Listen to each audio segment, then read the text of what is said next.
Welcome, everyone. This is Coaching in Session. My name is Michael Rearden, and I will be your mindset coach today. And today we're going to be talking about posture health, mental health, chiropractic care, and what you need to do to be the lively you that maybe can be a resemblance to your younger self. Now, I'm not talking about that self that, is running up the sofa and jumping off the sofa and screaming hi-ya and jumping on the trampoline, doing front flips and back flips and all types of jumps and twirls and everything. You might say, you know what, that's a little bit beyond me. And not beyond that you can't do it. It's just that you choose not to do it. There's certain things adults don't do. Now, for me, being young is a mindset. I'm going to go down the slide with my kid. I'm going to go on the swings with my kid. I'm going to go run around with my kid, play in the pool with my kid. It just makes sense. But that's as a parent. But what if you didn't have that stimulus to do these kid things? Running around, going down slides, doing swings, riding bikes. Do you do them? Well, we can look at the statistics and you won't. Because at some point, our mindset shifts to being an adult. I want to be an adult. I want to drive. I want to work. I want to travel, right? I want to do things independently. But then something happens also as we become adults. We get older. And if we're not taking care of ourselves as we grow in age, we are going to have a plethora of issues that we are not going to be proud of. So how can we be proud of our moment? How can we be proud of the direction that we're walking and we're going toward? If we need to make some changes, what would be the first step? The steps that we're going to be going on today is going to lead to the journey of a lifetime, because we can look at the future in a sense, and it's a simple future. It's maybe even common sense, but critical thinking can be out the window too nowadays. Is if you don't take action today, what would happen tomorrow? If you don't fix something that's broken today, what would happen to the thing? Will it remain broken? Will it get even worse? We talk about that today. The reality is your future can be whatever you want. It could be good. It could be riddled with problems and situations that you're not proud of. It could be filled with regret. But it doesn't have to be that. Because today we're going to be having a conversation with my guest, Dr. Scott Vatcher. He's going to be helping us understand his work and how he helps people see what they can do in their day to live a fuller and happier life.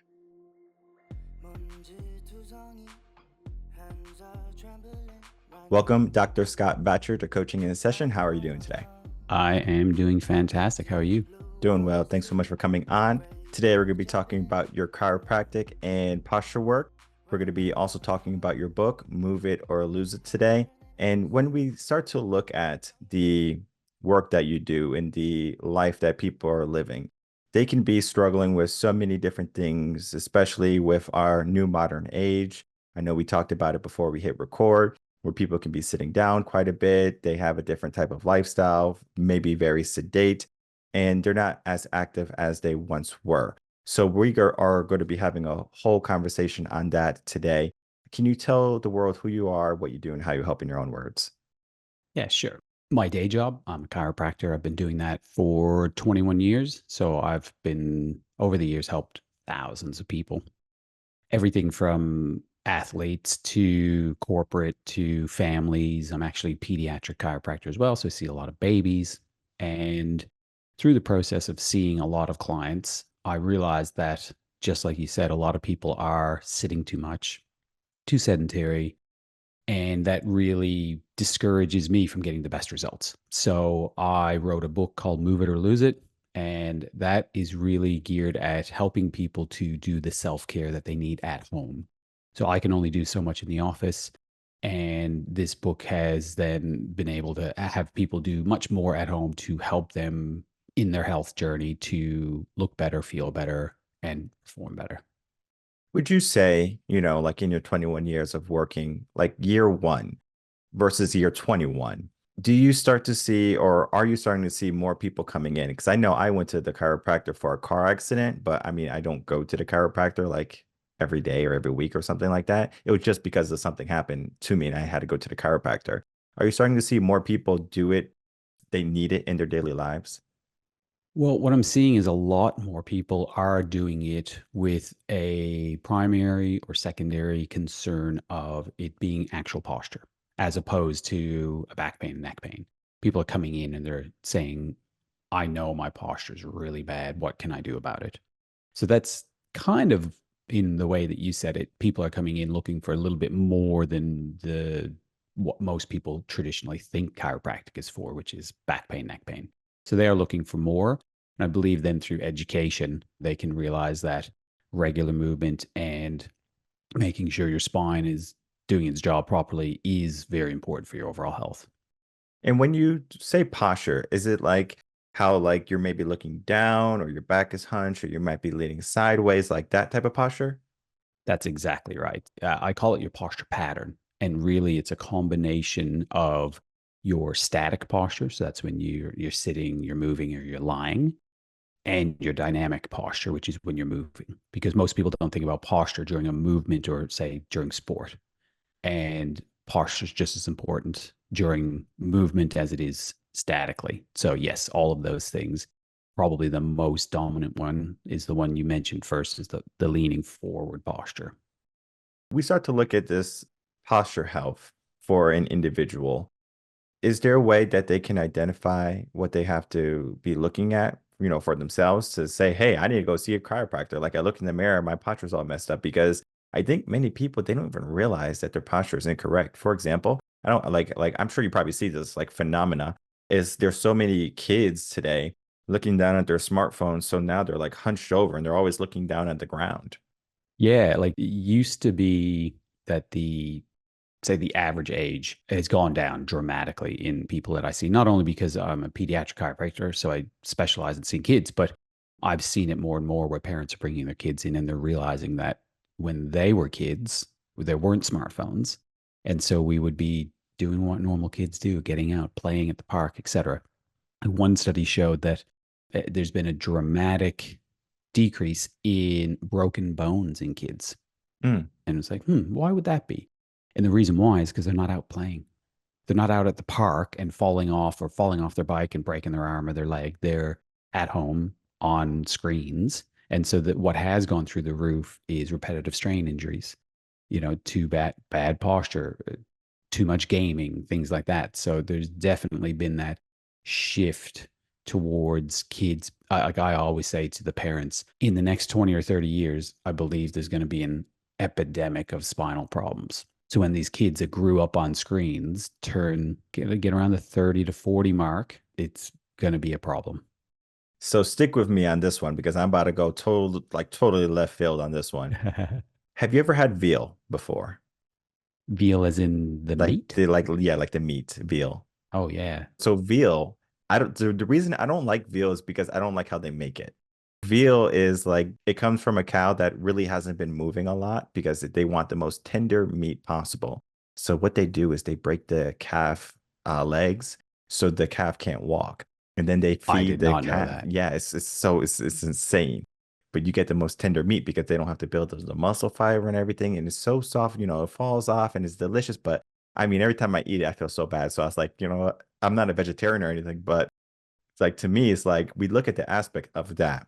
And now we kind of look at it in the situation of now people are growing up, especially like kids, they're on their phones, they're inside, they're at the computer, they're playing video games, Xbox, PlayStation, etc., where they're not doing that movement. They're not strengthening their bones. They're not walking around. It's almost like their legs are broken and they're just like, oh, I'm stuck here. And we can look at people who are on wheelchairs. They don't have, much power on their legs. That's why they have to sometimes go to therapy after, they break their leg for some time because they have to get back that muscle that they lost. We look at this phenomenon of our youth, especially because, as you said, it's going to be an epidemic of this happening in the next probably 10 to 15 years. Like we can probably see it like going crazy where people are suffering from all of these issues from chiropractic to posture, whatever it be. We have to look at the mindset too that we can mitigate this. Yet it's almost like we see the car coming right at us and we're like, well, it's nothing we can do. It's like literally we're waiting to get hit. how can we start to, educate individuals, parents, and our youth more readily so that they can be more active?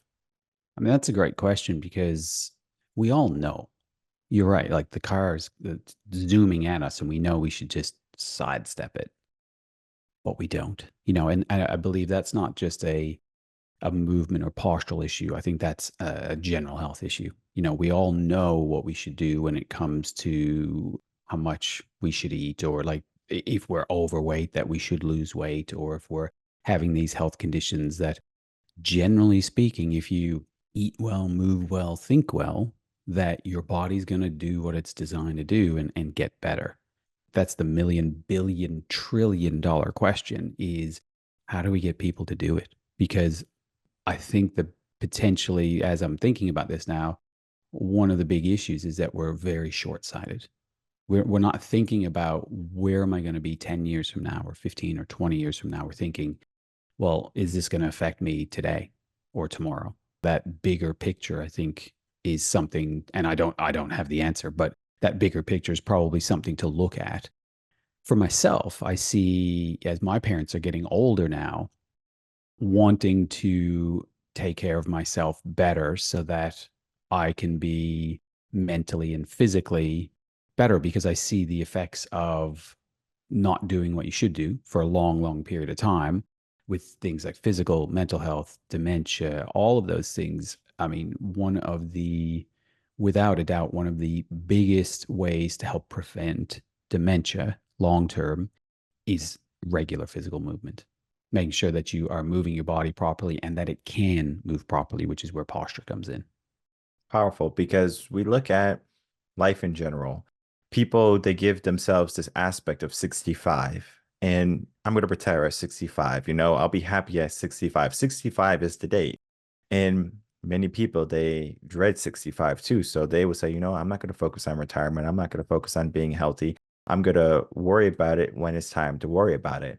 When the best time to take action is when you're healthy, when you can do something, because then it's almost like keeping up with what you have to do. Imagine if you have a room or something, and you could be an adult or you could be a kid. Like if you think about your kid's room, it's probably a mess. But if they clean their room, you might say the only thing you have to do is make sure you don't dirty your room that bad. So when you have to clean it again, it's not going to be like hours and hours of work. Every day you pick up your laundry and you put it in the hamper. You don't just throw off your clothes and then after a week you have a week's worth of laundry or of dirty laundry on the floor.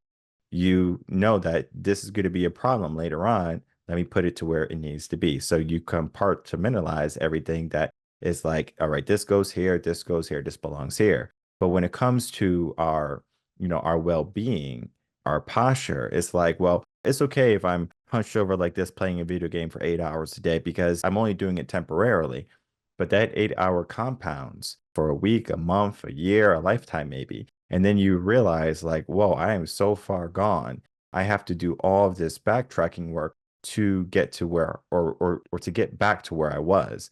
And sometimes you might not be able to get back to exactly where you are, but you might be able to get close. I know there's people who have like a stroke or something like that. They might get full mobility, but there might be maybe a limp. There could be something going on where they're not truly who they were. That can also create the mindset of, well, if I know I can't be who I was, why even bother? Because I like that person better. So many people just say, you know what? Since I can't walk like I used to, since I can't stand up like I used to, why even put in the effort to try? Yeah, it's what I call the downward spiral of health. When one thing leads to the next, leads to the next, leads to the next, and eventually you don't even realize, and you look backwards and you go, oh my God. And for me in practice, the thing that I see people say the most, and I'm talking like, not the age group is phenomenally, it's actually kind of laughable, really. I will have some clients come in and they're in their late 20s and they're like, I have this and this going on. Oh, I think it's just because I'm getting old. It's the biggest excuse I hear. And I think it is a very disempowering excuse. Oh, I just think I'm getting old. Because when people say that, basically what they're saying is, I don't think there's anything I can do about it. And that downward spiral of health that I mentioned can be turned around, because with small, regular intervals of something, you can have a dramatic difference. But I think, again, it comes back to being short sighted. People want something to change today, right? Oh, I've let my health go and I have high blood sugar and I'm 20 kilos or 50 pounds overweight and I can't run the length of myself. And, the list goes on. And they're like, okay, I'm motivated to change. And 3 days in, they're sore. And then they're like, this isn't working. And so I think we really need to take that step back and go, okay, for any sort of health change, we should really be looking at 100 days. Okay, I'm going to do this for 100 days and be very committed to that process for that long because you will see change in that length of period of time. But when we're looking at, people's mindset of a day or a week and everything should be good, when, like you said, it could have been weeks, months, or years of sitting in that video game for 8 hours a day, and you don't even realize how bad you've gotten. Yeah. Also, the aspect of the pain that they have to go through to, get to that 100-day mark, because it's easy to, go to the gym or to go to a chiropractor or the doctor for the first week. Like, okay, like this is new. Like, it feels good. It's like new. Like people love new, like new car, new phone. It feels good. But then eventually it becomes something that you're like, phone, like, I don't care. If you are going to the doctor, maybe not the dentist because I don't know about those, but you are going to be like, all right, I feel good. This is cool. I'm learning a lot. The care was pretty good, but sometimes it could be riddled with pain. After my car accident, it's like 2010. This is a long time ago. I went to the chiropractor and it was a whole process of, realigning the spine, the neck and everything. And then also they had to do like therapy and it's like also like a massage part where they're like trying to move things like where it needs to be. And let me tell you, oh my God, I was in the worst pain of my life, or probably the second worst pain, but it did not feel good. When someone has to go through that pain, for me at the time, I was 20, 22, 23, or something like that. I was young. I had my whole life ahead, in my mind at the time.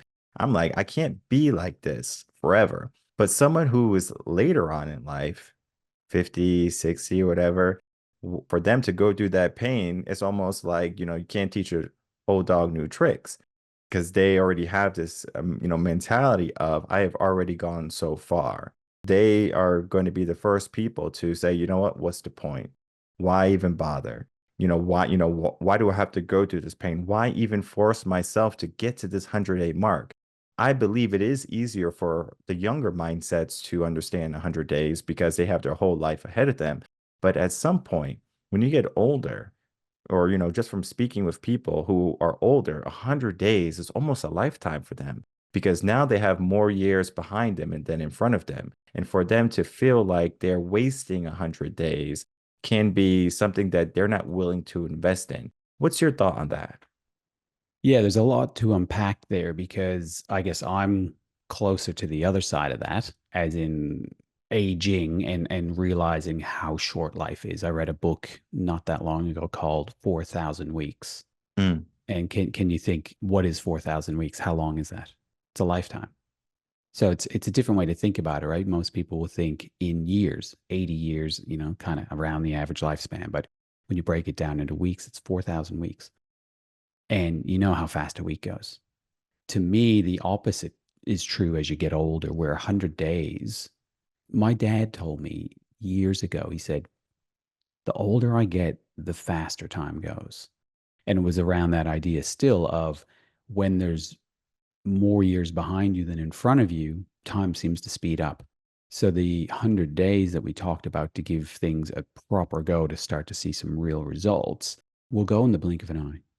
And there's an old saying that says, time flies when you're having fun. I don't believe that's true. I think you shorten that to time flies, no matter what. So you may as well be doing something that's productive and giving yourself a better life because 100 days from now is 100 days from now.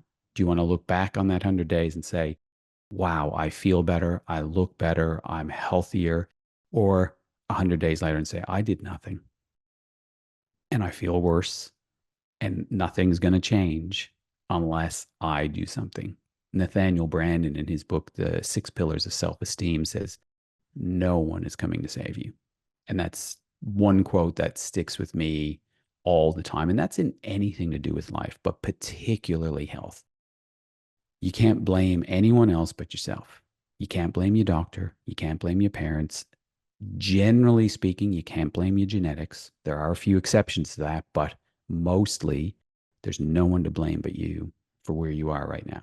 And that can be disempowering, but it can also be very empowering because when you know it's up to you, that's the buck stops here. It's my choice and only my choice.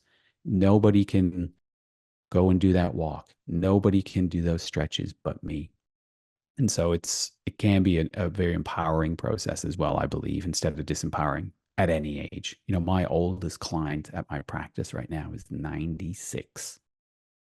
And my youngest at the moment is 17 days old. I see the vast span of life, and there can be a spark at any age. Because my oldest client, man, she's a little whippersnapper. She's amazing, right? And you Yeah. know, you can imagine at 96, there's going to be some health issues. There's going to be some posture problems. There's a lot going on at that age, but you know, she still has that will to want to feel better and be able to pick up her grandkids.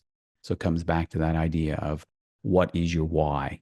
Because as you get older, your why definitely changes. When you're young, it's more about stuff. You know, I want to, like I think you said earlier, I'll be happy when this, that, and the other, when I get that house, when I get that car. And as you get older, for most people, I believe your why changes, and it's not as much about stuff, and it's more about experience and relationships. And for me, like one of my big whys is mountain biking. To get, you know, I love getting out on that mountain bike. There's no feeling like it. It is a combination of everything that I love. And I want to be able to keep doing that. One of my mates who mountain bikes with me is 73, and I can barely keep up with him. He's like an inspiration to me to go, wow, if I can be still doing that at 73 or 75, flying down these hills with just, you know, you have to be in that meditative zone state when you're on a mountain bike because 1 second and you're off. That is my why to continue. And I work on my posture because posture influences balance. Balance as we get older is one of the biggest problems because what does a loss of balance do? Leads to a fall. What does a fall do? Leads to a broken bone. What does a broken bone do? Leads to being stuck in bed. And there's an old saying that says, you don't stop moving when you get old. You get old when you stop moving, right? And it's very true. The science proves it. I've got a ton of research inside my book. I've written it in a fun way that makes it easy to digest, but there's a ton of research in there that basically proves that you can be old when you're young, or you can be young when you're old. And it all comes down to moving the body. Movement and exercise is the most important thing. In my mind, and through my research, it's even more important than diet. Continuously moving the body is the absolute key to longevity and living a great life, mentally, physically, socially, everything. We go back to, you could see your parents growing older, and even my parents, I can see them growing older. And growing up, my dad was a big guy. He worked in construction, like huge muscles, like really great in shape. And then when he stopped working construction, you can see like, his drive to go to the gym to, started to go down, and then his health started to go down. Eventually, he had all of these problems come up, and then, now it's like almost like, does he want to push anymore? Or does he want to give up? And, fortunately for him, he has grandchildren. So that was his purpose, his why now, like saying, okay, if I want to be able to see them, graduate high school, I need to get my act together. And this was something that he started to invigorate. Now he started to work out again, started to do everything. Guess what? The damage has already been done. He is fighting an uphill battle right now, where if he gave himself the mindset when he was younger, when he was in shape, let me maintain this, let me sustain it. Let me look at what I have to do, re-educate myself on some things that I might have learned that might have been bad. Let me fix the things that are broken. It's easy for children to look at their parents to see what is wrong and then start to say, okay, I need to fix this for my life so I don't have to go through it. But then even when I go to the gym, I see people who are 70, 80, even 90 in the gym, and they're killing it. And I'm like, whoa, tell me your secret. And the secret is exactly what you just said. Like, stay active, move, don't be still. It's easy to give yourself this this mindset of retirement. When I retire, I'm gonna sit on my porch and I'm just gonna rock in my rocking chair and I'm just gonna watch the sunset rise and fall and rise and fall. And before you know it, the last weeks of your life are gonna be gone where you're not paying attention. And I had to even present it to my father in the way of you only have a certain amount of times left with your grandkids. How many interactions is that going to be? And currently we live apart. He lives in Connecticut, we live in Texas. And I just said in years, you're 60 now. Let's say you live till, 90. We did the math and we say, okay, we're going to come up 2 times a year. This is how many times you have left. And it's a very low number, it's not thousands, it's only in the hundreds. So he's like, whoa, this perspective was a wake up call for him. So now every single time we're there, he appreciates every second of that. He's like, just eats it up. He's 100% present. But then he's also 100% active.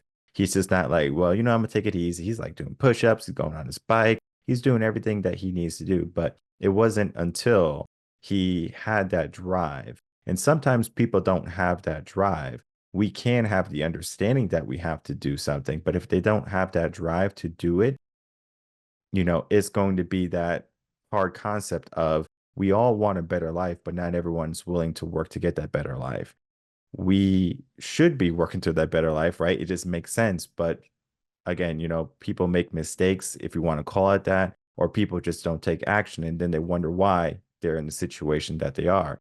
And I think of the aspect of getting older. Osteoporosis kicks in because you're not like doing what you need to do. Like there's a whole slew of issues. And your book is perfectly titled for this type of mindset. Move it or lose it. What is to lose though, right? Your lifestyle, your mobility, or everything in between. What got you to write this book and how has this book impacted individuals' lives? Yeah, I mean, you summarized it quite well. The book was written because it was written about, I'm going to say 5 years ago. So I was in practice for 15 years and I saw there was a real gap in what I could do for my clients while they were there, but then what they could do for themselves at home, right? So there's a definite combination of the two that I'll say is where the magic happens, because the movements that you can do yourself through stretching and exercise, etc., are what I call the macro movements.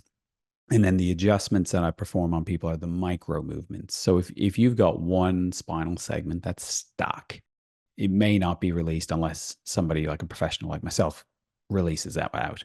But the macro movements are what you can do on your own. And so I found there was a real gap, and I would give a person an exercise here or there, and they may or may not do it, but that's one or two exercises. Inside the book, I have over 80 different exercises, and they're all geared at postural performance. So you mentioned a long time ago, how can somebody know they've got bad posture? So I go through that in the book as well, with just taking two photographs and then looking at them. So there's a process inside the book that they can look at that. And then there's what we call a 30-day challenge. Again, back to, I said 100 days is a real great time frame. But inside the book, I did a 30-day challenge. You can definitely see some change in 30 days. So if you're interested in that, then check that out so that you can do that 30-day challenge and do the pre and post photos yourself. And you can even send me the photos if you want to see those changes. But back to the book, again, it was a process that I wanted to expand outside my practice as well. So for somebody who might live in Texas or Connecticut or, around the world. And I've broken the book up into three different sections. Section one is really around how can posture and movement help you. So there's chapters on physical health, mental health, how sitting or standing, the debate on that, etc. The middle part of the book is what you talked about, which is sort of the why section, because I realize that really anything to do with health, if you don't have that motivation side, or motivation is probably not even the right word because that only lasts. If you don't have that why, that big picture, you're just not going to stick with it. And so the middle part of the book is all about that. It's a bit of a self-exploration. So there's a lot of questions that you answer yourself, and it takes you through a process to get you ready to then start the program, which is the last third of the book, where all the movement patterns are and the different exercise routines. And they're on average about a 10 to 15-minute routine. So if you can commit to that perfect world every day, so think about it like brushing your teeth. No, I'm going to brush my teeth every day. I mean, I've never met anyone who doesn't. There was one guy one time about 10 years ago, because I use that brushing your teeth example because everyone brushes their teeth except for this one guy. He didn't brush his teeth. And I'm like, oh, that's not going to work for you, is it? So, but if you don't even brush your teeth, you probably don't have health on your list of priorities at all. Taking you through that process of the book takes you from like, okay, why is it healthy for me? What is my why? And then what to do about it. When I was younger, I was definitely not a good brusher. I was probably like the worst brusher in the world. Like if you haven't met one before, like my younger self, that was the guy. Because I was a total mess. I was like eating candy. I would brush my teeth, but it was just like whenever I just thought about it, I was so active. Riding my bike, hanging out with kids in the neighborhood, playing with dirt, catching ants, catching earthworms. I was a busy guy. Coming in and having to brush my teeth, I was like, nah, like that right there, I'm not going to worry about it until started to get cavities, starting to get all these problems. I'm like, Jesus, the only thing I have to do is brush my teeth. And I'm like, easy enough. So now I'm instilling that into my family. Like, hey, we got to brush our teeth morning and afternoon and even after lunch. So like we developed that, but it wasn't until, like I said, like I went through the bad moments and, I did the wrong thing. Sometimes we learn from our mistakes. Sometimes we can learn from other people's mistakes and we can begin to take action from there. One of the things that you talked about in your first part of the book was that, posture can help with mental health. How is posture and mental health linked together? Well, I mean, the links are undeniable when it comes to mental health. By the way, I wanted to allude to something earlier around exercise. So before I forget, do you know what the best exercise in the world is? Walking. Not necessarily, Okay, tell although me. I get what you say. The best exercise in the world is the one you're going to do. Mm, And so for people listening here, if they're like, well, I don't want to do that, or I don't want to do this, it's find something you love and do it. mm. Just keep the body moving. I mean, that is literally easiest step one. Just do something you love to do, because if you love to do it, you're going to just keep doing it. For me, like I said, mountain biking is just something that when we get off this call, I'm heading out. It's a beautiful morning here in Australia, and I'm out of here riding my bike this morning, and I can't wait to do it. So make sure that you just find something that you love to do. I just wanted to add that before I forgot. And then to look at the posture and mental health and like to get into that conversation, because I think that's going to be a good last point to end on. Sure. So there's some big fancy words I'm going to use, but I'll describe them. I'll write So them down. there is something called a psychosomatic response, and that's where the mind affects the body. And it's been shown that the opposite is also true. There's also a somatopsychic response, and that is how the body affects the mind. And it's been shown scientifically that if you force yourself into a bad posture and stay there, that you start to have unhealthy thoughts. And that if you force yourself into a better posture, that you start to have better thoughts. And when you have better physicality, you just run better, and that affects your mental health in such a big way. It's probably one of the biggest things I see in practice. People don't come in because they're in pain, believe it or not. They come in because that pain is preventing them from doing something they love, right? So when you dig just a little bit deeper, because everyone says that, it's like, okay, why are you here today? Because my back hurts. Okay, well, if your back hurts, then what is that affecting? What can you not do because of that? Oh, well, I can't work. I can't play golf. I can't mountain bike. I can't pick up the kids. I can't, whatever the case might be. And instantly you can see the change in people's mental state when they switch gears from pain to what it's affecting. I mean, there's a bunch of science. It's all inside the book. I've got a whole chapter on mental health, but that's the big picture of no doubt about it. If you move your body, you feel better, not just physically, but absolutely mentally. There's one style, I'll list one study that showed that, back to what you said, best exercise being walking, that going for a walk, a strenuous walk, like not even a high level walk, just a somewhat strenuous walk, heart rate slightly raised, is as effective as the top two antidepressants in fighting depression. In a state of when mental health is at its worst, we'll say in like a depression, anxiety type state, it has a dramatic impact on that. But that impact can continue for somebody who actually has no depression or anxiety, but just wants more, wants better, right? So that continuum is all the way from lowest of lows to highest of highs. And wherever you start, it will make a difference.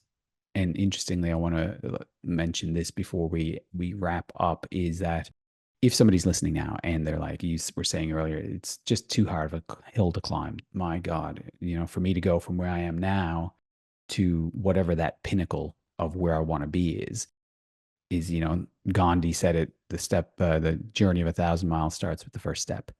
And interestingly enough, the health benefits are way higher in the very beginning. So if you are doing nothing, if you're listening here and you just sit on the couch or in that rocking chair all day and you literally do nothing, then getting up and taking a tiny walk has such a huge impact on your health. So get this, there's a study where they said if you stand for 1 extra hour during the day, so you don't even do exercise, you just stand up for an hour that you were sitting down, you will burn as many calories in a year as running 6 to 7 marathons. So stand up for an hour a day, and over a year's period of time, you will have done the equivalent of burning calories of 6 to 7 marathons. That is insane when you think about it. So just start small. If this is the kick up the butt you need to just do something, just start. Don't think about too far into the future. 100 days. I'm gonna do a 5 minute walk for 100 days. Just do that. And then obviously, as you get better, you'll probably want to do more. And of course, you will end up getting more health benefits when you do more, but don't go too far. Just do something. Move it or lose it. Beautifully said. I know during the pandemic, there was a lot of people buying the stand-up desk that go real tall and they can stand up and they can do their work there. It's already something that people are doing, but then it's undeniable that sitting is more comfortable to the body and the mind. It's like, well, I'm conserving energy because I'm just sitting. I'm not really doing anything. I'm working. I'm moving my hands. And that's the minimum. But we have to challenge ourselves to do a little bit more every single day. It doesn't have to be today, I'm going to stand 1 hour. Maybe you start 5 minutes, 10 minutes, right? We build our endurance up. And then before you know it, maybe you're standing that whole 8 hour shift at work. If you can work from home and you just can do the whole 8 hours. And then when you're ready to go, after your work day, you don't feel so tired, or maybe even the better word would be structured to be sitting, because we are now trained to sit for 8 hours. So then when we get off work, well, the most common sense thing to do in my mind is I need to sit for at least 8 hours because I just did it for work. Why can't I do it for myself? So you sit in front of the sofa, you sit at dinner table, you sit down in a restaurant. This is what we naturally tend to do, but we don't pay attention to those little cues that happen almost in a hidden way. But when it comes to us changing our life and paying attention to it, sometimes we need someone to help us see that. I like to think of it as blind spots. We all have blind spots, but not everyone can see it. You might see that something is not working, but it might not be that bad right now. So you might say, yeah, like it's just a small pain. Maybe you got an elbow pain or something. You got a back pain, neck pain, right? It's small. It's manageable. Maybe you could take a Tylenol and you forget about it. But to heal the root cause, how to get back to your best health rather than just a health that's temporary, is and should be our goal. And if you are a person that is able and willing to go on that journey, as you said, a step at a time, right? It can be a journey to that 100 days or to that lifetime. You have to be that person that's willing to take that first step and then the step after that and not giving up. It is easy to give up. It is easy to throw in the towel and say, you know what, enough's enough. But we do have to continue to educate ourselves to learn that life is not only about this moment, it's, every single day. And we're going to look at even the days in our future when things are not going good. And we're going to dream of when we were younger and we can run and we can jump and we can do cartwheels. When was the last time you did a cartwheel? I can't even remember. But this is I don't think something I've that ever been able to. this is something that we have to look at. And, our conversation is definitely going to be an awakening, maybe even an epiphany for people to say, I can take action today. So I do want to thank you for, sharing all of this insight, talking about your book. But before we go, can you please give us some final words and then tell the audience where they can find you? Sure. I think I summed it up already quite well. So I'll just say it again in that just do something. Just do something. That's it. Because nothing changes if nothing changes, right? And if you look back on your life, I mean, they've written books about this now where they've gone to old age homes and talked to people on their deathbeds. And the biggest regret in almost everyone's life, it's across the board, it's different countries, everywhere around the world. The biggest regrets are the things you didn't do, not the things that you did and you failed at. It's all about just taking that first step. I think I love the title of my book. Just move it or lose it. Just do it. Nike had a good one too. Just do it.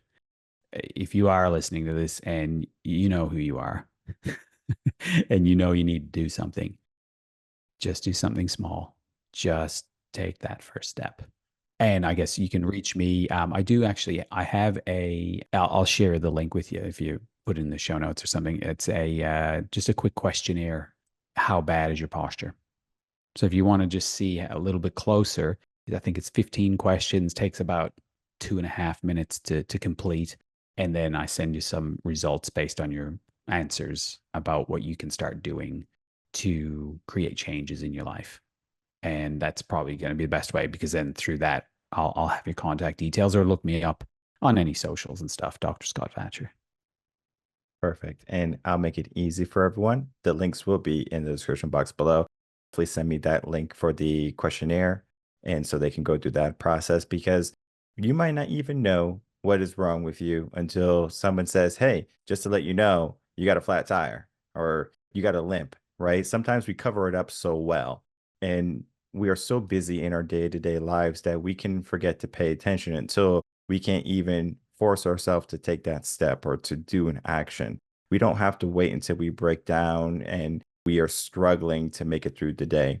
We can do the small steps, as you said, to a better health, better body, better mind. And that posture is going to help us walk in a prominent way. I want to use the word prominent, where you can be that figure just walking with authority, not the person looking down, because there also has been studies looking down has a negative effect on your mood. You're more depressed if you're looking down more. But if you look up, look at the sky, look at the sun, look at people, their smiles, what's going on the moment, cherish it.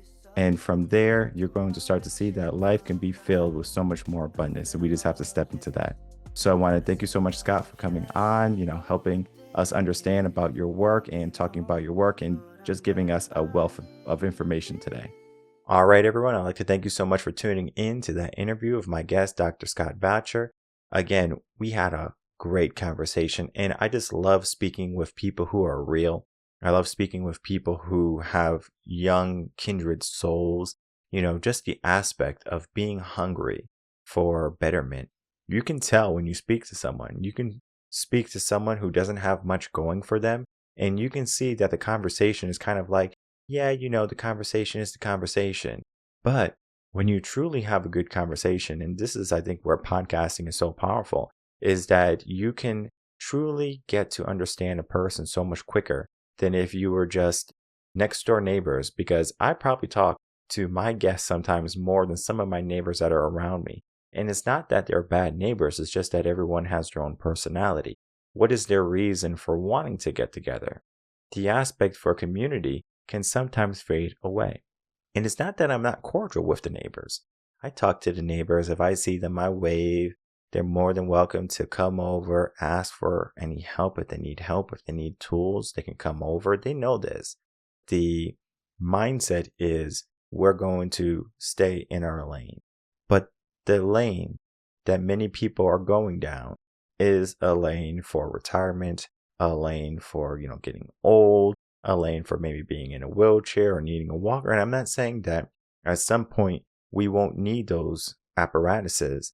We can prevent most of the things. Like when I go to the gym, I don't see like the people who are 80, 90 years old in the gym walking around with canes and stuff like that. Now they might be walking a little bit more meticulously, and they might be making sure that they don't slip on the wet floor, because my gym, for some reason, they don't put any wet floor signs. So sometimes I say, you know what, this is a lawsuit, so I'm going to pretend to fall and I'm going to sue them. But then I said, no, that is not me. I don't need to fall and get hurt and pretend to be injured and stuff like that and cause all these problems. Like that is going to cause more problems in my life. But then I say to myself, what if someone unwillingly falls and gets hurt, especially someone who's older? Scott even said it, if you get hurt, you break a bone or something like that, and you're going to be less active. That is going to be a detriment to how long you're going to be able to remain walking, remain active, remain around, and being present with your loved ones. We look at, my family for a second, and I think this is a great, segue, to our closing, is my great grandmother. She passed away when she was 99. Her mother passed away when she was 103. She started to suffer from Alzheimer's in her 80s. My grandmother, she started to suffer from Alzheimer's in her 70s. We can look at kind of how things are getting worse quicker. It's all linked to maybe posture, maybe not taking action, being active. There are many things that we can look at for the cause and the effect to why people are going down and having a decline sooner rather than later. It could be society. It could be cell phones. It can be the foods that we eat. But generally, it comes down to mindset. It comes down to the mental game. Are you prepared? Do you give yourself a purpose, a why? Because at some point, we look at taking it easy. Wouldn't it be nice to go on the beach? Wouldn't it be nice to not have to worry about anything? But yet that keeps you alive. That keeps you young. The worry, the stress, the anxiety, maybe. And I'm not saying that you want that every single day. And there's certain things that you want anxiety and stress for, and there's certain things you don't want it for. We have that stress there for a reason. It gives us purpose. It gives us a reason to live. Do you ever realize, like when you get hungry, your brain is like sending you cues and saying, hey, you're hungry, and then your stomach might growl like, like I'm hungry. That's a problem. That is not a problem. That's a problem. You're hungry. You need food. You need nutrition. The brain is saying that you have a problem. It's giving you the cues. It's giving you the signs. But sometimes the brain, the body, life, they're going to be slow to give you the signs. And it's not until it's 100% broken, or it's like, again, creaking and it's literally about a breakdown, do we pay attention or do we notice? Because our life can be so busy. But today can be an opportunity for us to slow down, for us to be paying attention to each of our steps. And if you're walking right now, I want you to pay attention. You could be in the gym maybe. If you're driving, do it when you get out of the car, because you're not going to be driving forever. Just, make a mental note of this, that when you walk, I want you to pay attention to your first step. And if you have been driving for a long time that you forgot, your first step is going to feel numb, number one. So you're going to say, whoa, my legs don't have that much power. But then as you take the next step, you start to get acclimated again. You start to take, more powerful steps. They become less shaky. They become more secure. And it's very similar to how a child is learning how to walk. Shaky in the beginning, needing help and assistance. And then before you know it, they're running around. You have to make sure, if you're a parent, you have to catch them before they run into the street. So you always have to be healthy. But then if you're a parent, when your child no longer needs you, what do? Do you say that my job is done? And then you just kind of let your health deteriorate, and that happens so readily. It's almost like, it was meant to be, when in reality, that parent should keep on doing what they have always been doing, remaining active, moving it. But then that kid finally grows up, they have their own family, now you have grandkids, and guess what mindset you have now? I need to run after my grandkids. When the reality was, you could have always been ready for them. You could have always been ready for your grandbabies. But at some point, you decided to let off the gas, take it easy.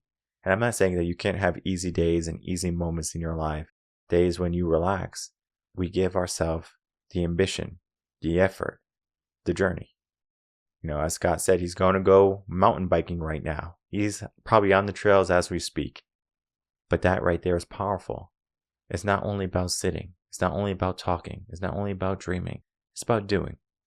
So if you are ready to be a doer, if you're ready to take the steps, if you're ready to get back your posture, your mental health, your overall well-being, check out the links in the description box below. Begin the process. Join in on the questionnaire.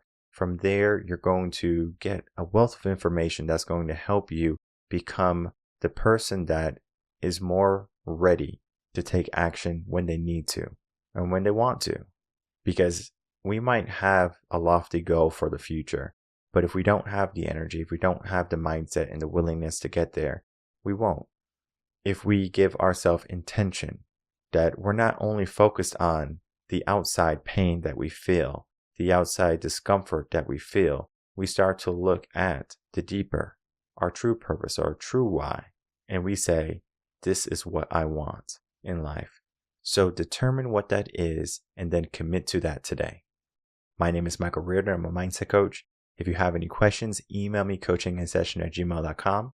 And I'll see everyone on the next episode of Coaching in Session. Until then, everyone take care.